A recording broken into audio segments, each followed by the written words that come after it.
बेटा आपने देखा लास्ट क्लास में कि अल्टरनेटिंग करंट के जो सर्किट्स होते हैं उनमें जो भी एलिमेंट्स लगे होते हैं, और आपको याद भी होगा एलिमेंट्स आपको बताए गए हैं कि प्रतिरोध एलिमेंट हो सकता है, संधारित्र एलिमेंट हो सकता है, और प्रेरण कुंडली भी उसका एक एलिमेंट हो सकती है।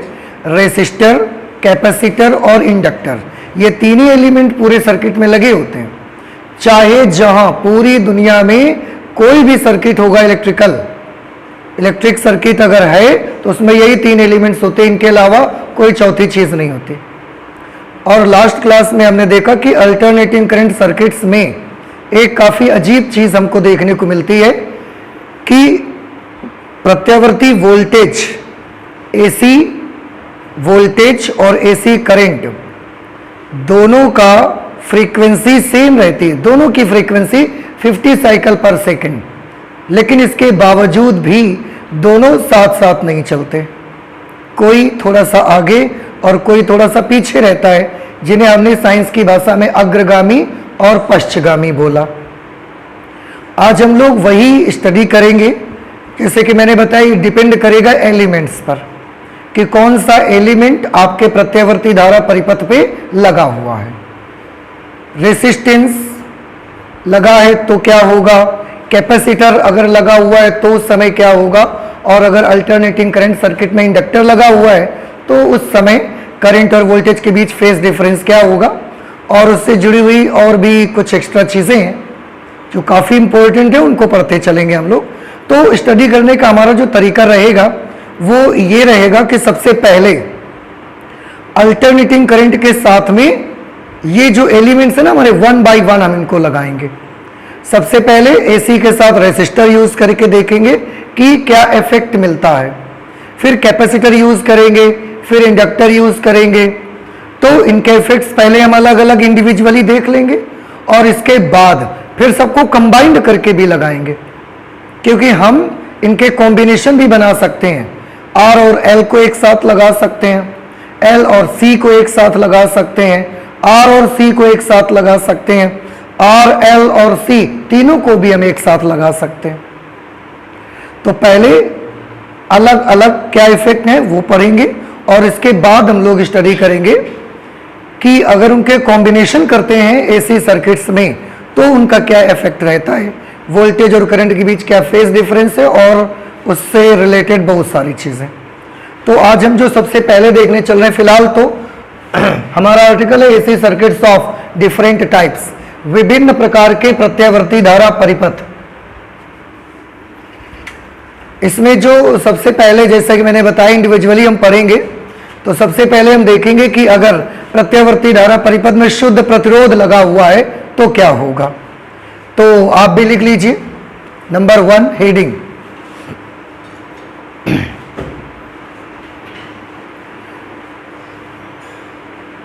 जब प्रत्यावर्ती धारा परिपथ में शुद्ध प्रतिरोध हो, जब प्रत्यावर्ती धारा परिपथ में शुद्ध प्रतिरोध हो, जब प्रत्यावर्ती धारा परिपथ में शुद्ध प्रतिरोध हो।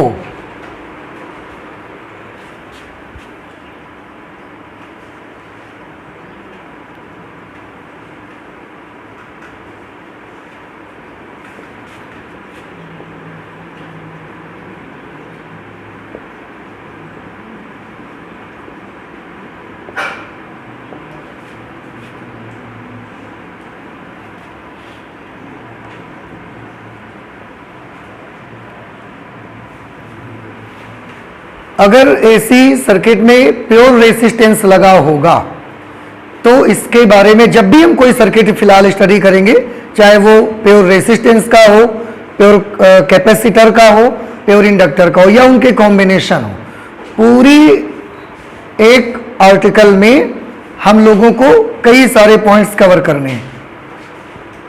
एटलीस्ट 6 to 7 पॉइंट्स हमको कवर करने हैं, और सारे हम उनको पढ़ते चलेंगे एक साथ, ठीक है। तो सबसे पहला जो हम लोग यहां पर बनाएंगे, that will be circuit diagram.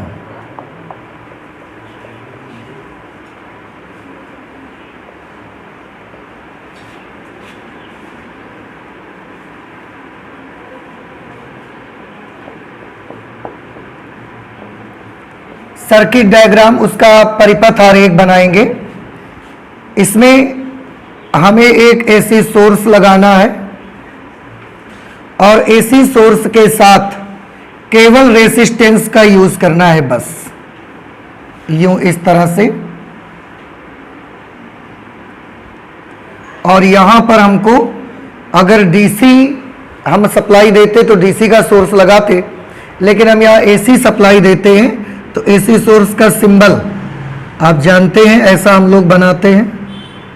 Last class में भी आपको बताया गया कि ऐसा क्यों बनाते हैं।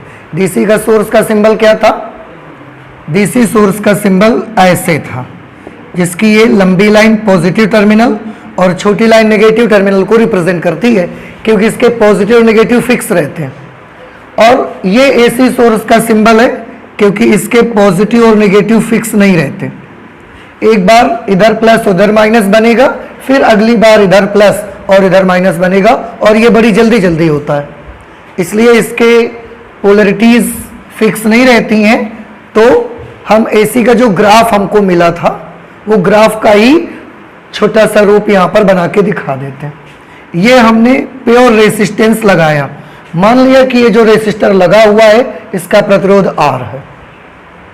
क्योंकि हमको प्योर रेसिस्टर लगाना है, इसलिए इसके साथ में और कुछ यूज नहीं करेंगे हम, ठीक है। तो ये हमारा हो गया परिपथ आरेख। परिपथ आरेख के बाद इसमें हम देखेंगे कि इस सर्किट में वोल्टेज की इक्वेशन क्या होती है, ठीक है।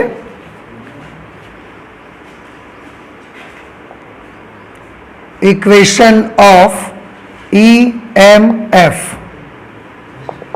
विद्युत वाहक बल की समीकरण।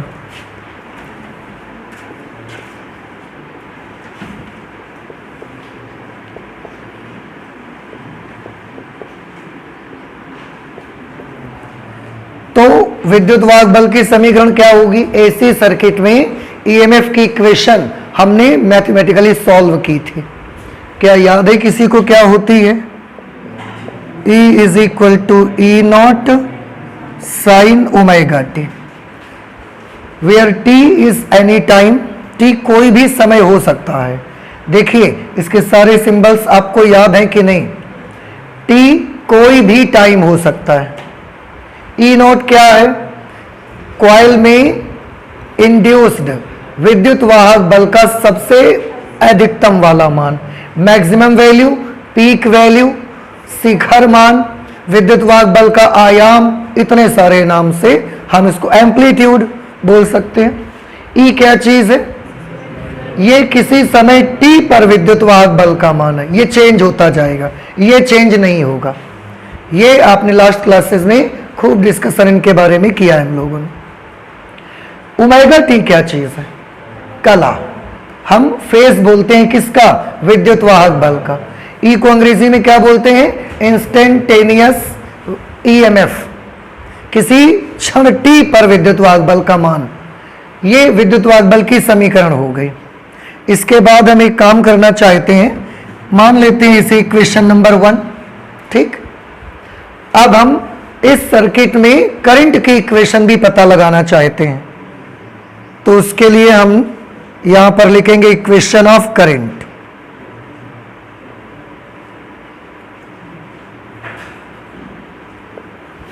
इक्वेशन ऑफ करंट मीन्स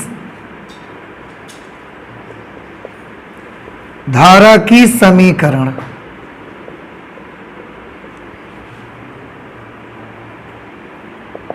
इसके लिए बड़ा आसान है।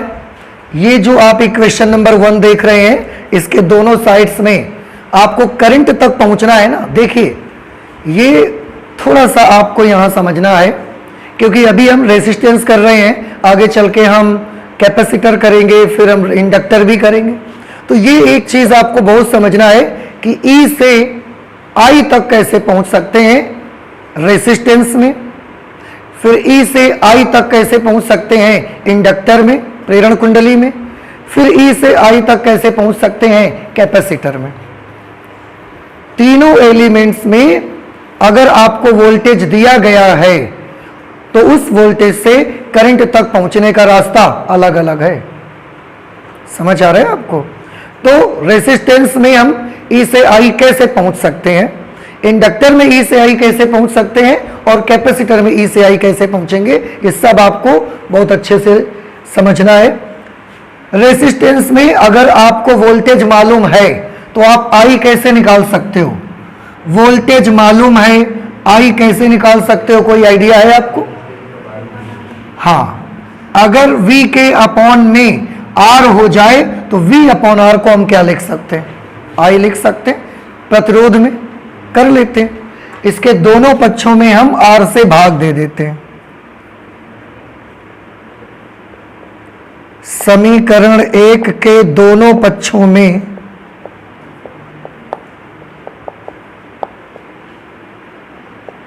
कैपिटल R रेसिस्टेंस, इसका प्रतिरोध कैपिटल R है, R से भाग करने पर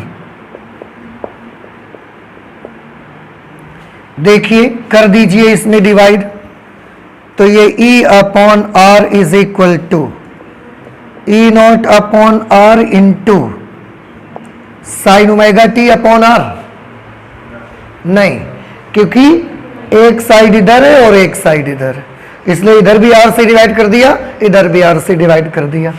अब आप देख सकते हैं बेटा E upon R, V upon R क्या होता है, ये I, ये तात्क्षणिक विद्युत वाहक बल है, तो यहां जो करंट भी आपको मिलेगी वो कैसे मिलेगी, तात्क्षणिक वैद्युत धारा, instantaneous electric current. E naught upon R, E not क्या है, अधिकतम विद्युत वाहक बल या विद्युत वाहक बल का शिखर मान। अब विद्युत वाहक बल के शिखर मान बटे प्रतिरोध, तो ये विद्युत वाहक बल बटे प्रतिरोध से करंट मिलेगी, धारा मिलेगी। अब क्योंकि विद्युत वाहक बल का शिखर मान है तो धारा भी कैसे आएगी, शिखर मान आएगा धारा का, तो उसको हम I नॉट से लिख देंगे इनटू साइन ओमेगा टी। देखिए हम करंट विद्युत वाहक बल से करंट तक पहुंच गए, करंट की इक्वेशन हमको पता लगानी थी, मिल गई। फिर से बताएं टी क्या चीज है, कोई भी टाइम हो सकता है, कोई भी क्षण। ओमेगा कोणीय वेग, एंगुलर फ्रीक्वेंसी यहां पर हम बोल सकते हैं कोणीय आवृत्ति।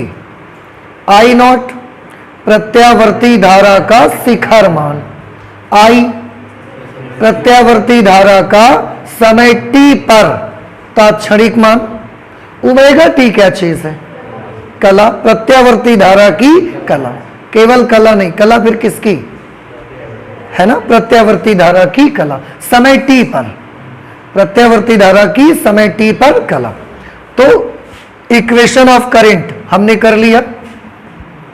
फोर्थ, अब हम ये देखना चाहते हैं दोनों की कला में कितने का डिफरेंस है, ये पता लगाना चाहते हैं। तो ध्यान से देखें, ईएमएफ की विद्युत वाहक बल की कला कितनी है, ओमेगा टी, वैद्युत धारा के समय टी पर कला कितनी है, ओमेगा टी।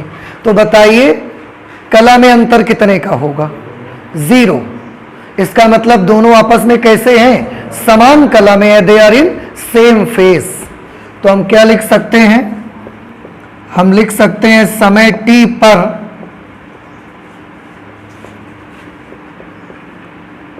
विद्युत वाहक बल, प्रत्यावर्ती विद्युत वाहक बल, समय t पर AC वोल्टेज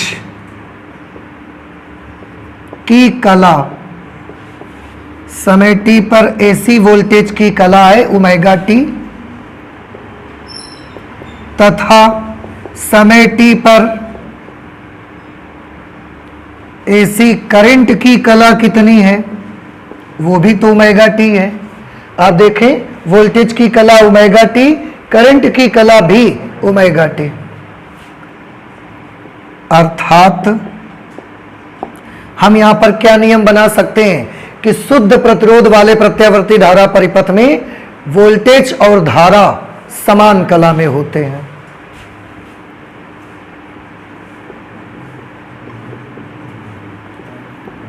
प्रत्यावर्ती धारा परिपथ में, शुद्ध प्रतिरोध वाले प्रत्यावर्ती धारा परिपथ में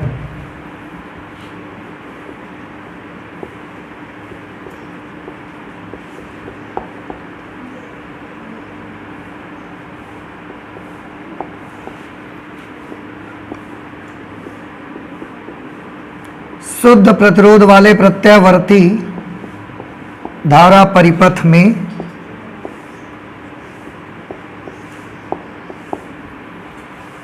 शुद्ध प्रतिरोध वाले प्रत्यावर्ती धारा परिपथ में वोल्टेज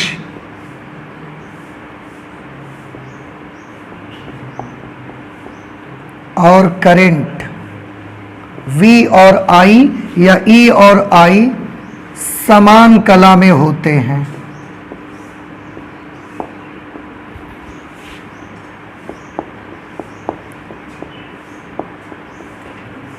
ऐसे तो ये एक रूल है, इसको आप सभी बहुत अच्छे से याद रखेंगे। फेज डिफरेंस ही तो हम देखना चाहते थे ना, और आज देखें जिस प्रत्यावर्ती धारा परिपथ में प्योर रेसिस्टेंस लगा होगा उस प्रत्यावर्ती धारा परिपथ में वोल्टेज और धारा आपस में कैसे होंगे, समान कला में होंगे। They are in same phase, दोनों समान कला में रहेंगे, ये आपको याद रखना है, ठीक है। अच्छा, इसके बाद नेक्स्ट पॉइंट पर आते हैं। नेक्स्ट पॉइंट यहां से हम क्या देखेंगे, नेक्स्ट पॉइंट में हम ये देखेंगे कि धारा के मार्ग में अवरोध कितना लगेगा। इस पे धारा के मार्ग में कितना अवरोध लगेगा ये हम देखना चाहते हैं।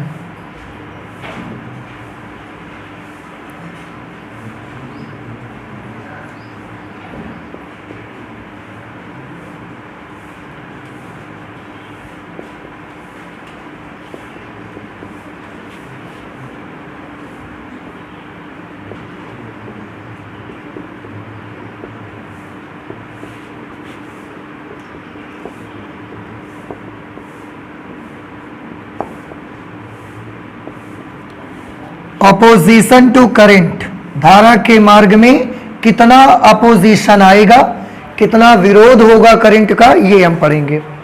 आपको याद होगा बेटा, ये जो आपका रेसिस्टेंस होता है, धारा के मार्ग में अवरोध, अगर प्रतिरोध है तो धारा के मार्ग का अवरोध कौन होता है, प्रतिरोध ही होता है। V upon I, voltage upon current, इसी से धारा के मार्ग का अवरोध निकलता है ना। तो आप आगे से हमेशा याद रख लीजिए, धारा के मार्ग का अवरोध अगर आप निकालने जाएंगे तो उसके लिए आपको हमेशा फॉर्मूला लगाना है E naught upon I not. आप याद करें, यहां से अगर R की वैल्यू हम निकालेंगे तो ये क्या मिलेगा हमको, V अपॉन I। तो अगर आप धारा के मार्ग में अवरोध निकालना चाहते हैं तो यहां पर फिलहाल अवरोध क्या होता है, प्रतिरोध, और वो प्रतिरोध वोल्टेज अपॉन करंट से निकलता है। तो अवरोध के लिए voltage upon current, maximum voltage upon maximum current, इससे धारा के मार्ग का अवरोध निकलेगा, और इसे आप R से डिनोट कर सकते हो। तो ये फॉर्मूला भी आप याद रखें, इस फॉर्मूले की भी हमको बहुत ज़रूरत पड़ती रहती है, ठीक है। तो धारा के मार्ग में अवरोध की वैल्यू कितनी आएगी, E naught upon I not, ठीक है। ये धारा के मार्ग में अवरोध आ गया। अब एक चीज इसमें देख रहे हैं हम, ये जो अवरोध आया है इसमें विद्युतवाद बल का शिखर मान है, धारा का शिखर मान है। ये धारा के मार्ग में जो अवरोध है, ये जो कॉइल हम घुमा रहे हैं उसकी कोणीय आवृत्ति पर निर्भर करता है कि नहीं करता। ओमेगा फॉर्मूले में आ रहा है, कहीं फॉर्मूले में ओमेगा नहीं आ रहा है इसके फॉर्मूले में।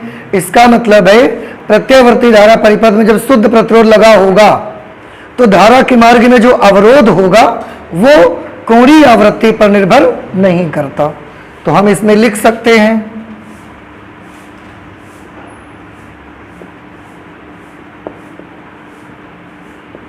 यह अवरोध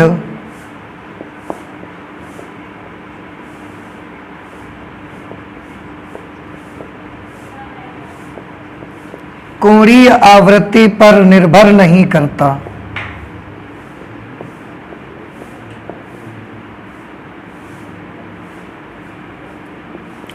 अब आप सोचेंगे ऐसा क्यों बोला जा रहा है, क्योंकि आगे आप देखेंगे कि जो इंडक्टर मिलेंगे और जो आपको कैपेसिटर मिलेंगे उनमें जो अवरोध होता है वो एंगुलर फ्रीक्वेंसी पर डिपेंड करता है।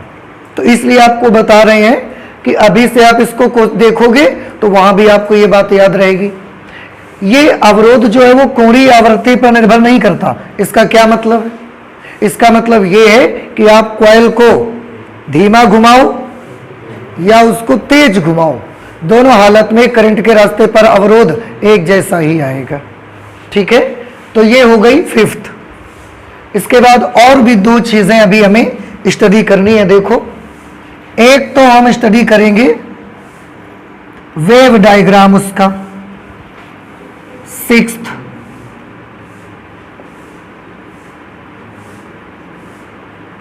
वेव डायग्राम,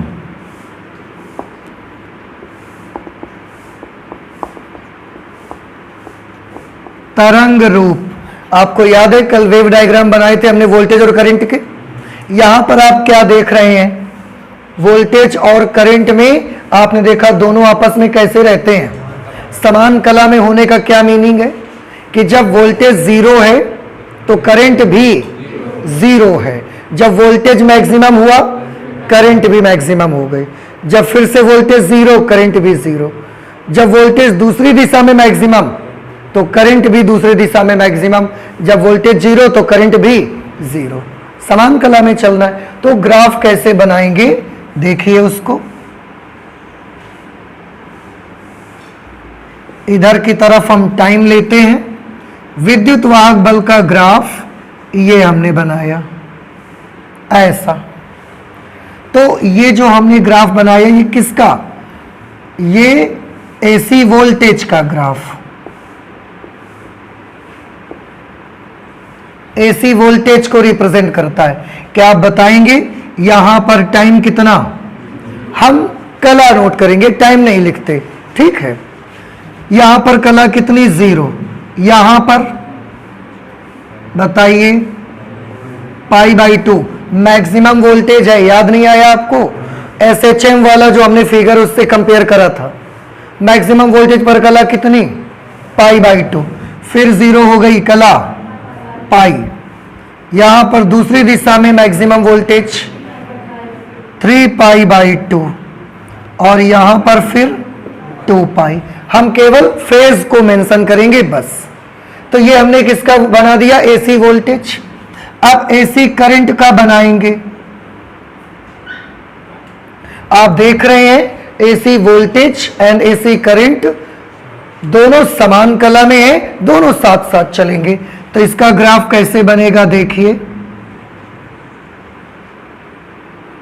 ऐसे बनेगा इसका ग्राफ। समझ आया कुछ आपको? ये इस तरह से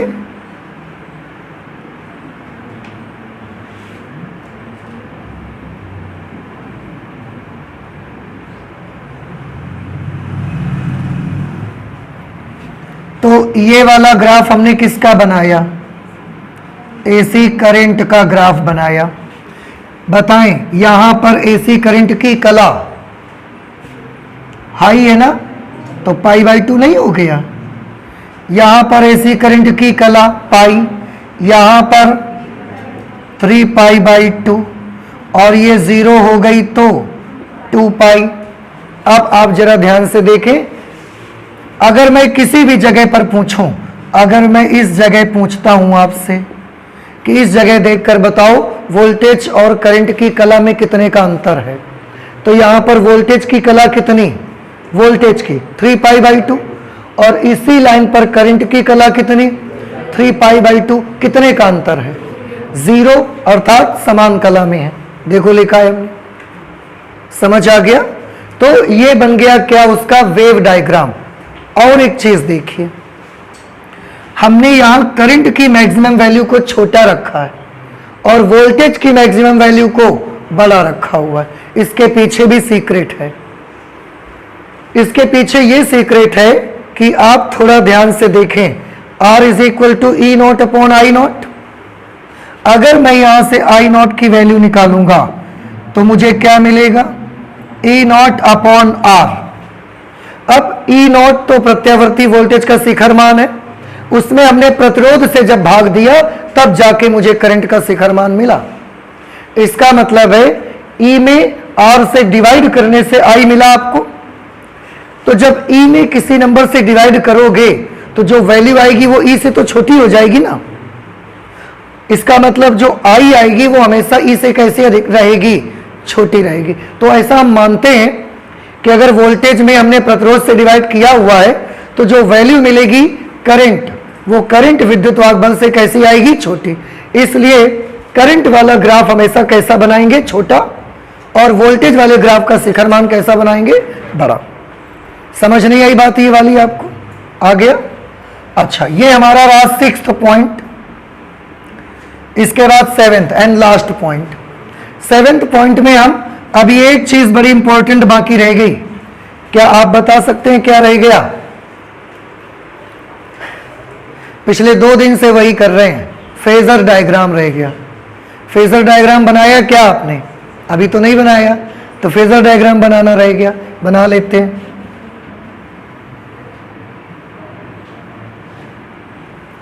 देखिए, फेजर डायग्राम में विद्युत वाहक बल को हमने बनाया ये ऐसे।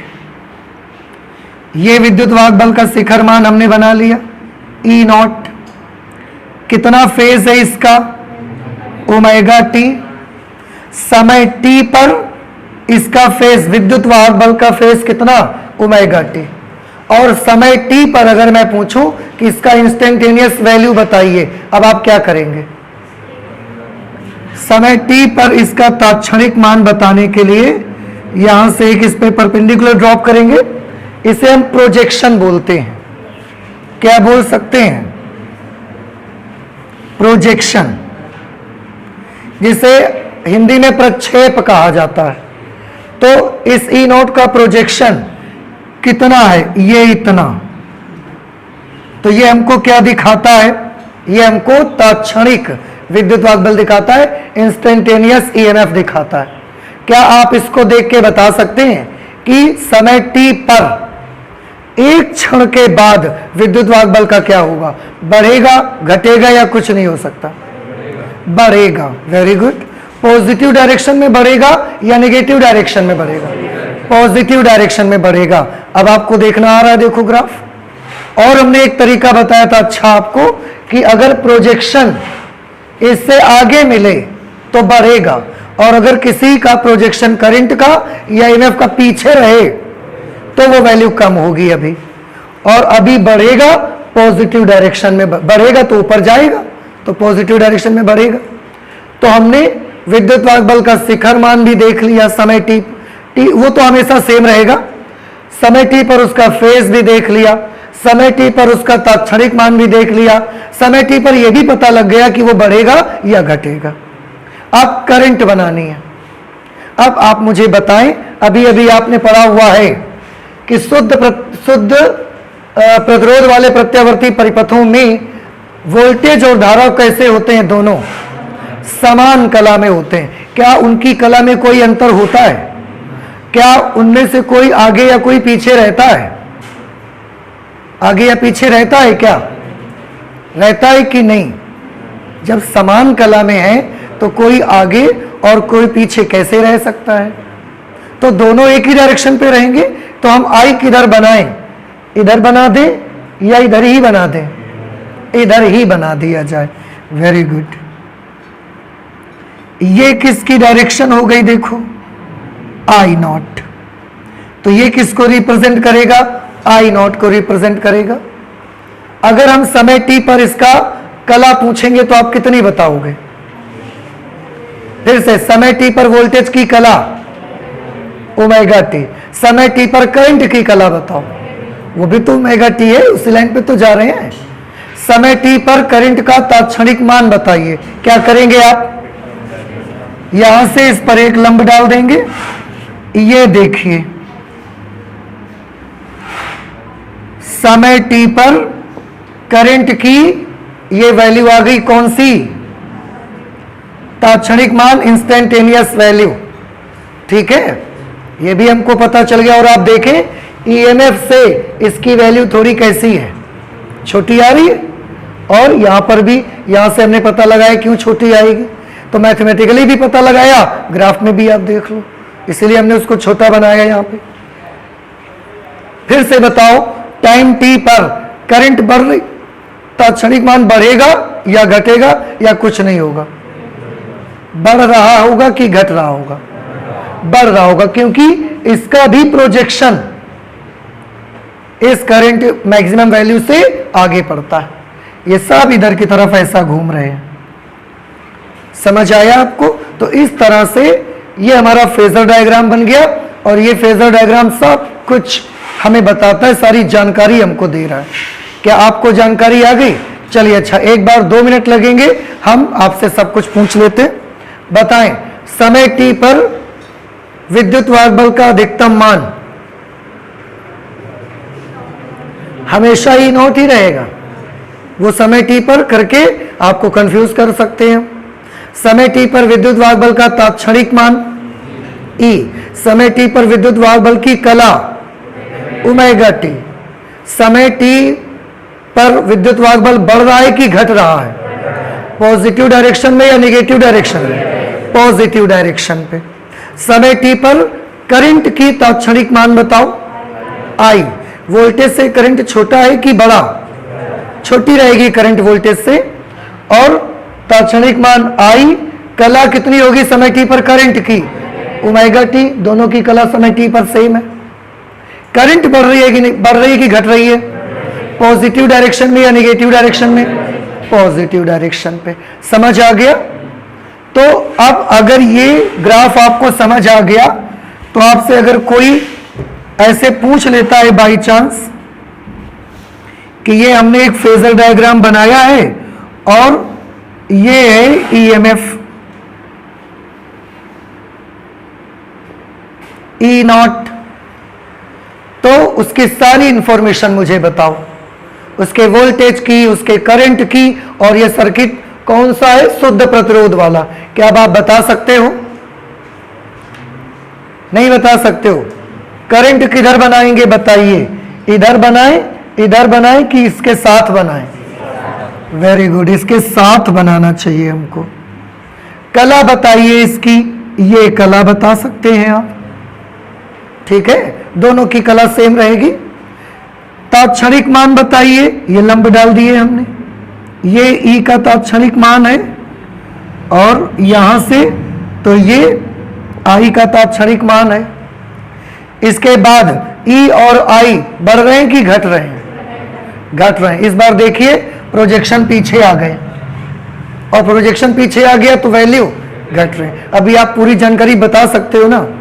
ठीक है, तो ये हमने सर्किट कौन सा पढ़ा?